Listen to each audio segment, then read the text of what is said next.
Entre piedras antiguas y fronteras nuevas. Daniel caminaba por el barrio gótico de Barcelona con las manos en los bolsillos y la cabeza llena de pensamientos. Tenía 25 años, una carrera en Historia del Arte recién terminada y un corazón dividido entre el amor por su ciudad natal y un creciente temor que, hasta hace poco, pensó que ya era parte del pasado. Hacía solo unos años, cuando paseaba por el antiguo barrio judío de la ciudad condal, sentía un lazo invisible pero cálido con sus antepasados. Ahora, ese mismo lugar le parecía frágil, como si la historia pudiera repetirse. Desde el 7 de octubre de 2023, todo había cambiado. Las redes sociales estaban llenas de mensajes que, en teoría, criticaban decisiones políticas de Israel, pero que se convertían en insultos, amenazas y odio generalizado hacia los judíos. Daniel trataba de diferenciar lo uno de lo otro, pero cada vez le resultaba más difícil. Lo había notado en la universidad también: comentarios sarcásticos, miradas torcidas cuando mencionaba que iba a la sinagoga, e incluso profesores que justificaban silencios incómodos. La judeofobia no era solo cosa de siglos pasados o de países remotos. Estaba allí, disfrazada de activismo o de corrección política. Sus padres le decían que aguantara. «No dejes que te empujen fuera de tu casa», decía su madre. Pero Daniel no se sentía del todo en casa, ni aquí ni en otros sitios. Había pensado en irse a Berlín, donde varios amigos le decían que la vida cultural era vibrante y abierta.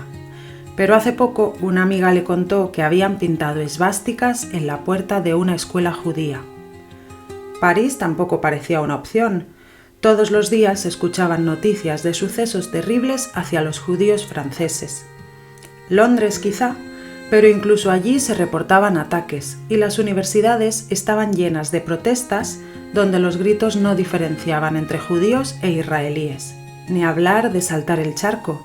Ese odio también se sentía en el continente americano.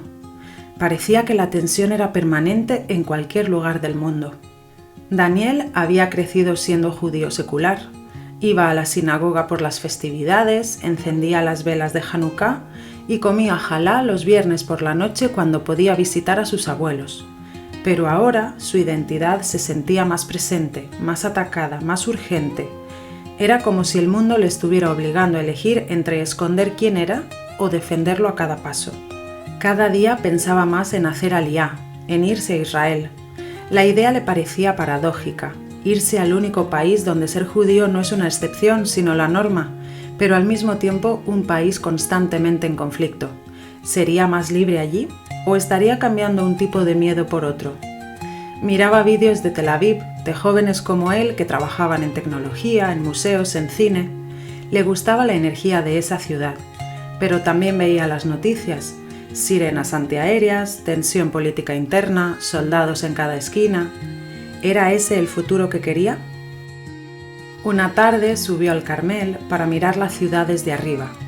Barcelona era hermosa, el Mediterráneo brillaba como una promesa y el viento olía a sal y a historia. Pensó en su bisabuelo, que había huido de Salónica durante la Shoah y había encontrado aquí una nueva vida. ¿Estaría traicionando esa historia si se iba? ¿O estaría continuando el legado de quienes siempre buscaron seguridad para su familia? Decidió que no tomaría una decisión apresurada. Haría un viaje a Israel, esta vez no como turista, sino como explorador. Hablaría con jóvenes olim, con profesores, con artistas, vería si podía imaginar su vida allí. Al mismo tiempo, no dejaría de defender su lugar en Barcelona, de hablar en conferencias, de organizar talleres sobre historia judía, de recordarle a su ciudad que los judíos son parte de su alma, no una nota al pie. Esa noche, al volver a casa, encendió una vela. No era Shabbat ni ninguna festividad. Era solo una manera de mantenerse firme en medio de la oscuridad.